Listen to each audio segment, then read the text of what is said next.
Hi students, welcome back to Social Science classroom. We are discussing the fourth chapter. India towards New Era. In this chapter, in the last class, we discussed about some Reformation movements who led the Renaissance in India, like Arya Samaj, Brahma Samaj, etc. And we studied about some leaders like Rajaram Mohan Roy, Dayanand Saraswati, Sir Syed Ahmad Khan, etc. Okay. Firstly, I am asking one question from previous class. Ready? Who formed Satya Shodhak Samaj? Who formed Satya Shodhak Samaj? Can you answer? Yes. Who formed? Jyotirao Phule formed Satya Shodhak Samaj. Ready? Okay. Today let us discuss about next subheading, emergence of nationalism. ജനറലും കഴിഞ്ഞ ചാപ്റ്ററിലും ഒക്കെ ആയിട്ട് നമ്മൾ ഇന്ത്യയുടെ സാമൂഹിക സാമ്പത്തിക രാഷ്ട്രീയ അവസ്ഥകൾ നമ്മൾ വിശകലനം ചെയ്തിട്ടുണ്ട്. ഏകദേശം നമ്മൾ അതിലൊരു ധാരണയിലെത്തിയിട്ടുണ്ട്. എന്തൊക്കെയായിരുന്നു? രാഷ്ട്രീയമായി നമ്മൾ ഒരു സംഘടിത സ്വഭാവത്തിലായിരുന്നില്ല. ഓരോരുത്തരും ഒറ്റപ്പെട്ട രീതിയിലാണ് ഒന്നാം സ്വാതന്ത്ര്യ സമരത്തില് പങ്കുകൊണ്ടിട്ടുള്ളത്. എന്നാൽ ഒന്നാം സ്വാതന്ത്ര്യ സമരത്തോടു കൂടി ഏകദേശം ഒരു ഒരുമിച്ചുള്ള രാഷ്ട്രീയ രീതിയിലേക്ക് മാറി വന്നു എന്നുള്ളതാണ് അതിന്റെ ഒരു ബെനിഫിറ്റ് ആയിട്ട് നമ്മൾ പറഞ്ഞിട്ടുള്ളത്. സാമൂഹിക അവസ്ഥ നോക്കിയാലോ, സാമൂഹികമായി നമ്മളിവിടെ ഒരുപാട് തരത്തിലുള്ള സാമൂഹിക അസമത്വങ്ങൾ നിലനിന്നിരുന്നു. ജാതിയുടെ പേരിലും മറ്റുമൊക്കെ ആയിട്ട് ധാരാളം അസമത്വങ്ങൾ നിലനിന്നിരുന്നു. ഒരുപാട് അന്ധവിശ്വാസങ്ങളും അനാചാരങ്ങളും ഒക്കെ നമ്മുടെ രാജ്യത്ത് നിലനിന്നിരുന്നു. പിന്നീട് റിനൈസൻസ് കാലഘട്ടത്തില് ചില നവോത്ഥാന പരിഷ്കർത്താക്കളുടെ പരിശ്രമ ഫലമായിട്ടാണ് അത്തരം ദുരാചാരങ്ങളെയൊക്കെ ഒരു പരിധിവരെ മറികടക്കാൻ നമുക്ക് കഴിഞ്ഞിട്ടുള്ളത്. സാമ്പത്തികമായിട്ട് നമുക്കൊരു നിരീക്ഷണമുണ്ട്. എന്താണ്? ബ്രിട്ടീഷുകാർ ഒരു നൂറ്റാണ്ട് കാലത്തോളം ഇന്ത്യയെ കൃത്യമായി ചൂഷണം ചെയ്യുകയായിരുന്നു. ഡ്രെയിൻ ഓഫ് വെൽത്ത് ആയിരുന്നു. ഇവിടുന്ന് പരമാവധി സമ്പത്ത് ബ്രിട്ടനിലേക്ക് കൊണ്ടുപോവുക എന്നുള്ളതാണ് അവരുടെ നയമുണ്ടായിരുന്നത്. അപ്പൊ ഇതൊക്കെയാണ് അവർ ചെയ്തിട്ടുണ്ടായിരുന്നത്. ഇതിന്റെയൊക്കെ പരിണിത ഫലം എന്താണെന്നറിയാം? ഇതിന്റെയൊക്കെ പരിണിത ഫലമായിട്ട് നമ്മുടെ രാജ്യത്തെ ജനങ്ങൾക്കിടയിൽ ഒരു ദേശീയ ബോധം വളർന്നു വരാൻ തുടങ്ങി. അതാണ് എമർജൻസ് ഓഫ് നാഷണലിസം. ഒന്നാം സ്വാതന്ത്ര്യ സമരവും അതുപോലെ തന്നെ വിദ്യാഭ്യാസത്തിന്റെ വ്യാപനവും സാമൂഹിക പരിഷ്കർത്താക്കളുടെ ഇടപെടലും ഒക്കെ കൊണ്ട് നമുക്കിടയിൽ ഒരു ദേശീയ ബോധം, നമ്മൾ ഇന്ത്യക്കാരാണ് എന്നുള്ള ഒരു ബോധം, മതജാതി വർണ്ണവർഗ വ്യത്യാസങ്ങൾക്ക് അതീതമായി നമ്മളെല്ലാവരും ഇന്ത്യക്കാരാണ് എന്നൊരു ബോധം ജനങ്ങൾക്കിടയിൽ വളർന്നു വരാൻ തുടങ്ങി എന്നുള്ളതാണ് എമർജൻസ് ഓഫ് നാഷണലിസം. നമുക്ക് വായിച്ചു നോക്കാം. The different social reform movements and their leaders whom we discussed instilled a new spirit among the Indians. നിരവധി സാമൂഹിക പരിഷ്കർത്താക്കളും അതുപോലെ തന്നെ നേതാക്കന്മാരും ഇന്ത്യയിലെ ജനങ്ങൾക്കിടയിൽ ഒരു പുതിയ ഊർജം അവരെ എത്തിച്ചിട്ടുണ്ട്. We have also discussed the political and economic condition of period in the previous chapter. കഴിഞ്ഞ ക്ലാസ്സിലെ ചാപ്റ്ററുകളിൽ നമ്മൾ നമ്മുടെ രാഷ്ട്രീയ സാമ്പത്തിക അവസ്ഥയൊക്കെ പറഞ്ഞിട്ടുണ്ട്. Can you recollect them? ആ കഴിഞ്ഞ ചാപ്റ്ററുകളിൽ നമ്മൾ പറഞ്ഞ പോയിന്റുകൾ നമുക്കൊന്ന് ബ്രീഫ് ചെയ്യാം. ഒന്ന് ചുരുക്കി പറഞ്ഞാൽ എന്ത് കിട്ടും നോക്കാം. The British conquered princely state and unified India politically. ബ്രിട്ടീഷുകാർ വന്ന സമയത്ത് ഇന്ത്യ ഒരുപാട് നാട്ടുരാജ്യങ്ങളായിരുന്നു. ഓരോ ഭാഗത്തും ഓരോ രാജാക്കന്മാർ അവരുടെ നിയമങ്ങളൊക്കെ ആയിരുന്നു. ബ്രിട്ടീഷുകാർ എന്ത് ചെയ്തു?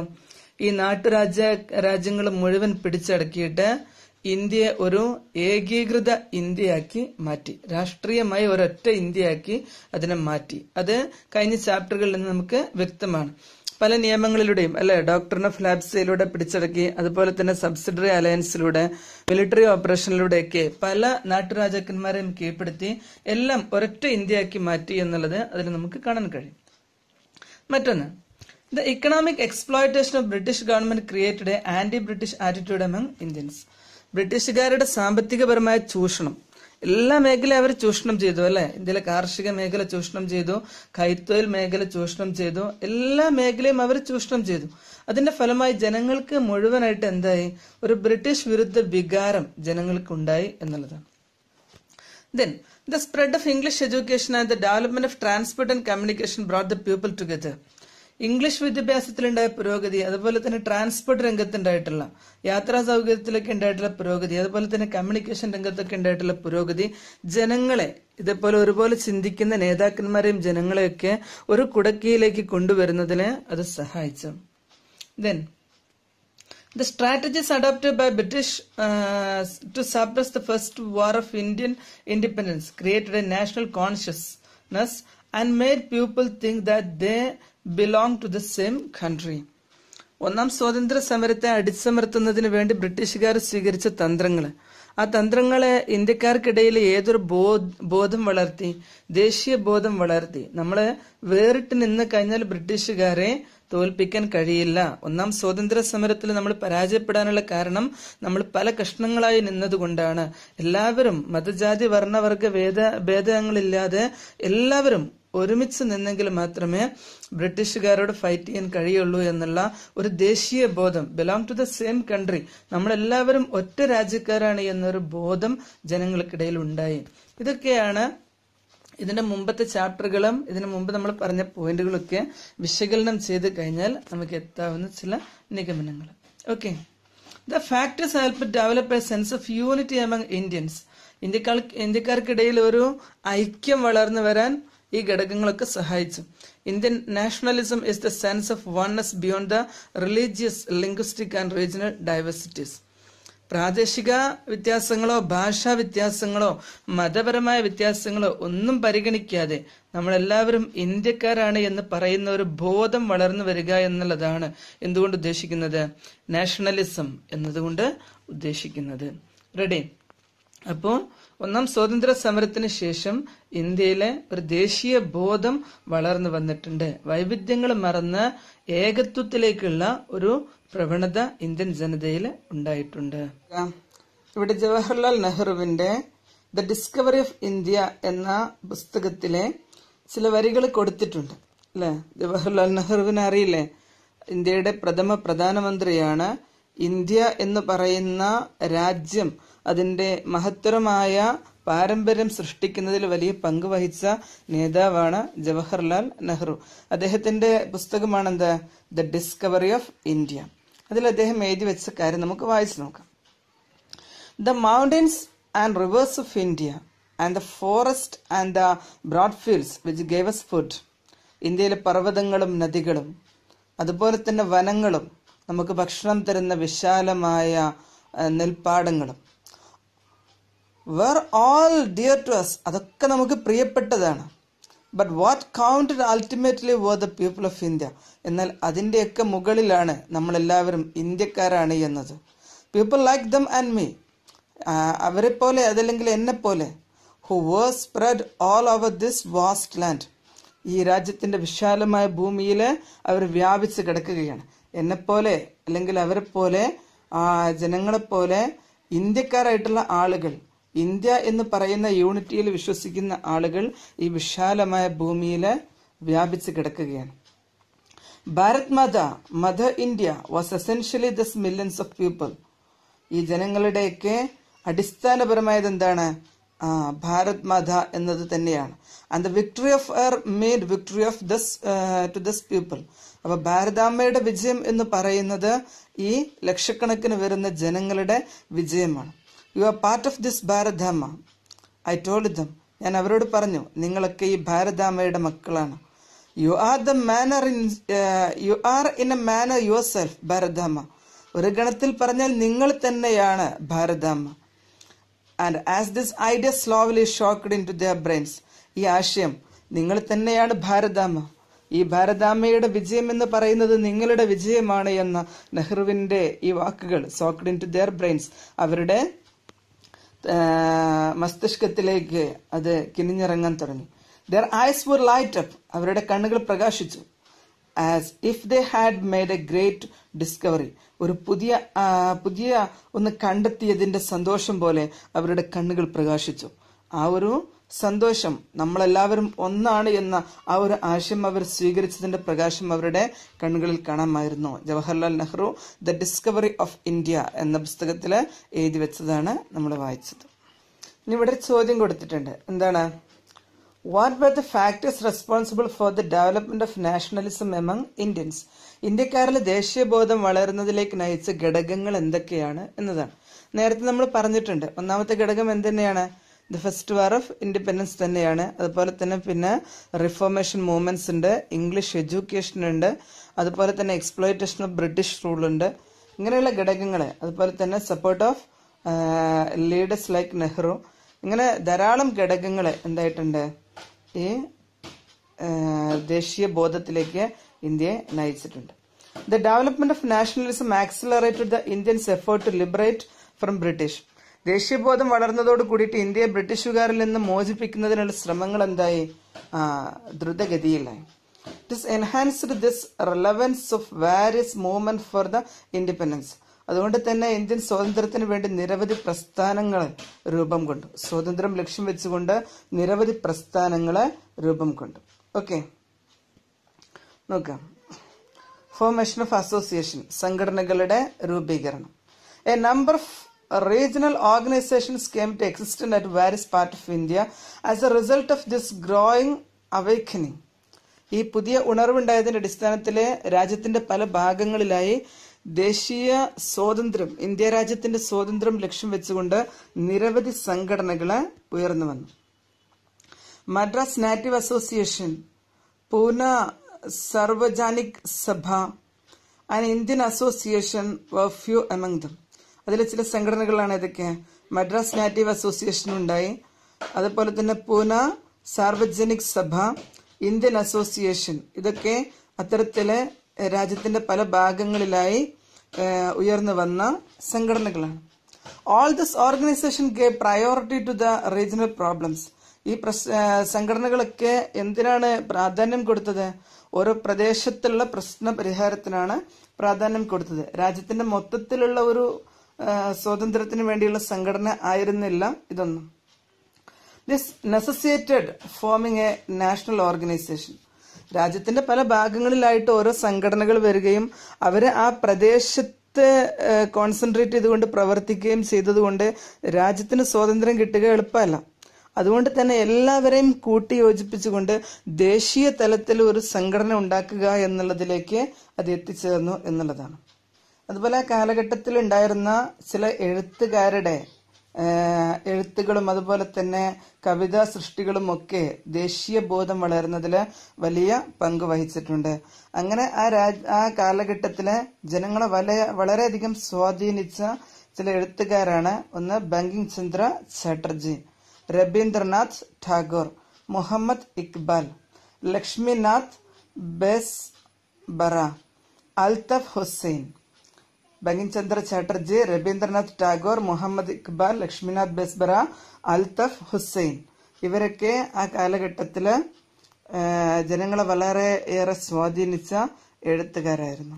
ഓക്കെ, അപ്പൊ ഇവരുടെയൊക്കെ എഴുത്തിന്റെ ഫലമായിട്ട് അതുപോലെ തന്നെ രാജ്യത്തിന്റെ പല ഭാഗങ്ങളിൽ ഉയർന്നു വന്ന സംഘടനകളെല്ലാം ഏകീകരിക്കണം എന്നുള്ള ഒരു ചിന്തയുടെ ഫലമായിട്ടൊക്കെയാണ് വിവിധ തരത്തിലുള്ള സംഘടനകളെല്ലാം ഏകോപിപ്പിച്ചുകൊണ്ട് ദേശീയ തലത്തിൽ സ്വാതന്ത്ര്യത്തിന് വേണ്ടി മുൻകൈയെടുത്ത് പ്രവർത്തിക്കാൻ ഒരു സംഘടന വേണമെന്നുള്ള ഒരു ആശയത്തിലേക്ക് എത്തിയിട്ടുള്ളത്.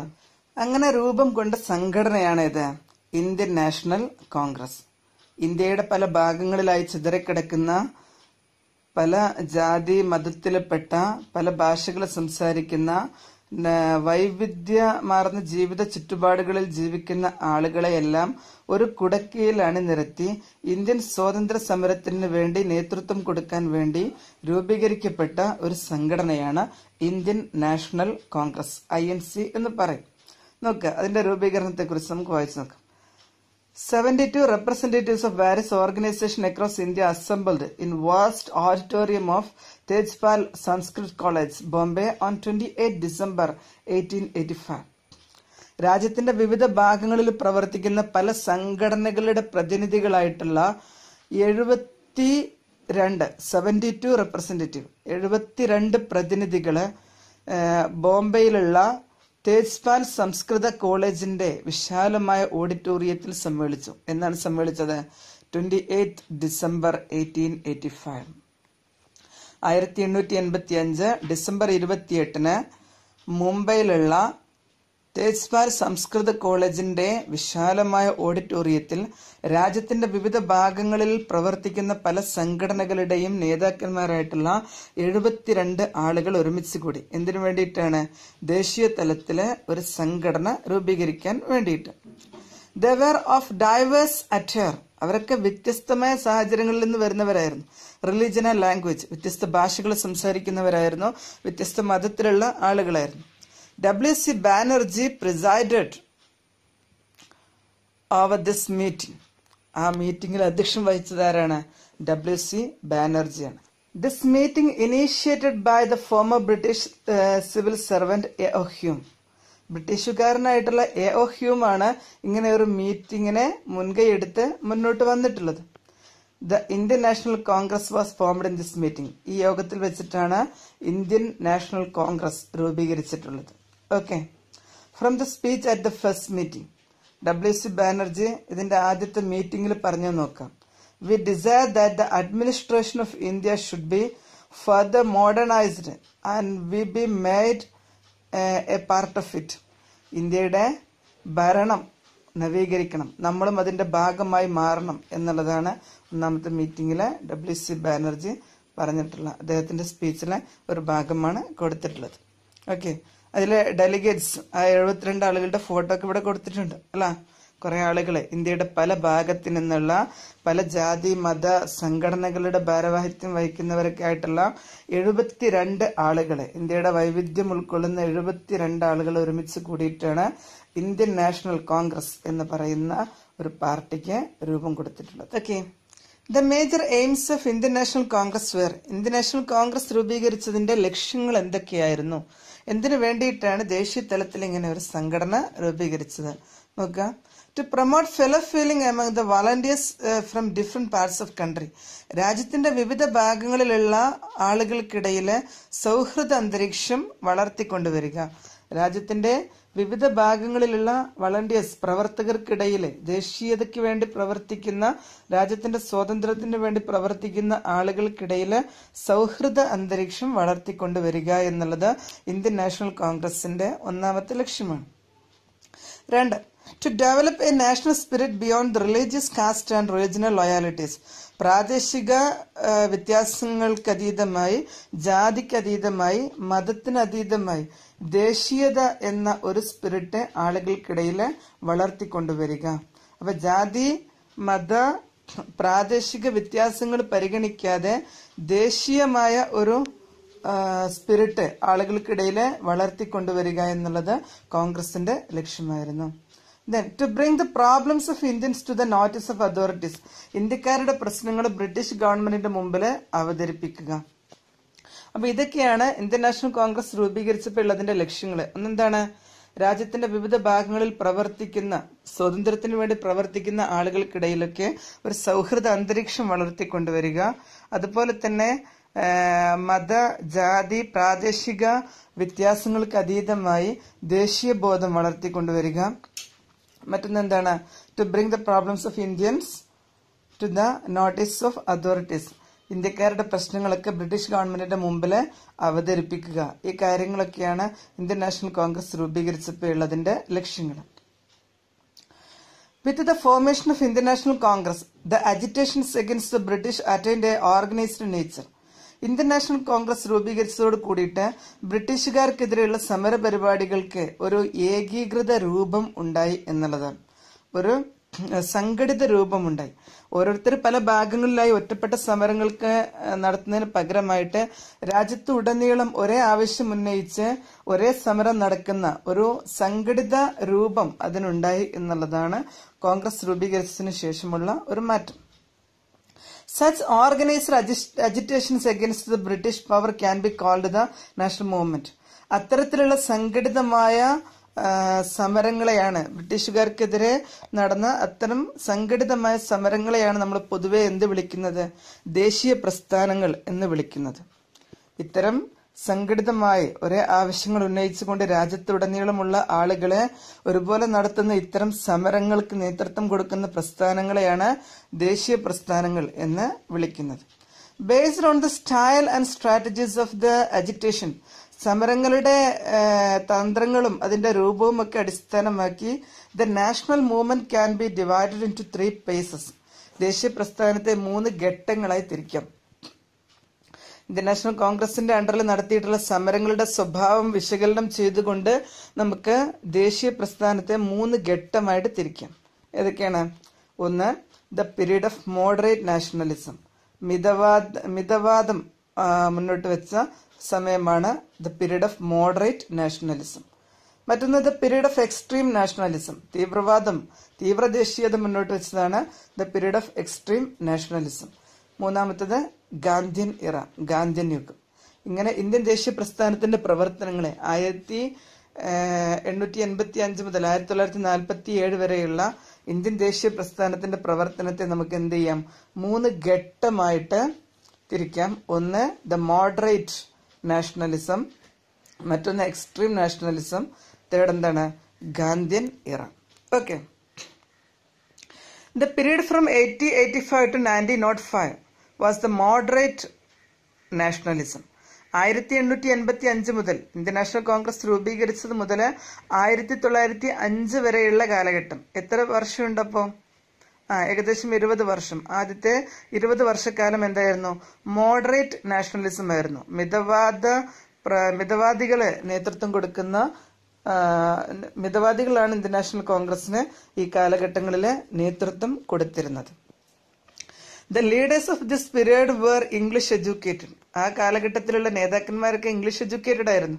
The prominent among them were Dadabhai Naoroji, Gopal Krishna Gokhale, Badruddin Tyabji and Feroz Shah Mehta.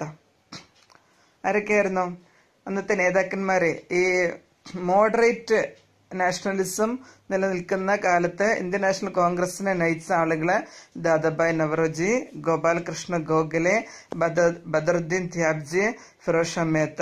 ഇവരൊക്കെയാണ് ഈ മിതവാദ രാഷ്ട്രീയത്തിന്റെ ആളുകളായിട്ട് ഉണ്ടായിരുന്നത്.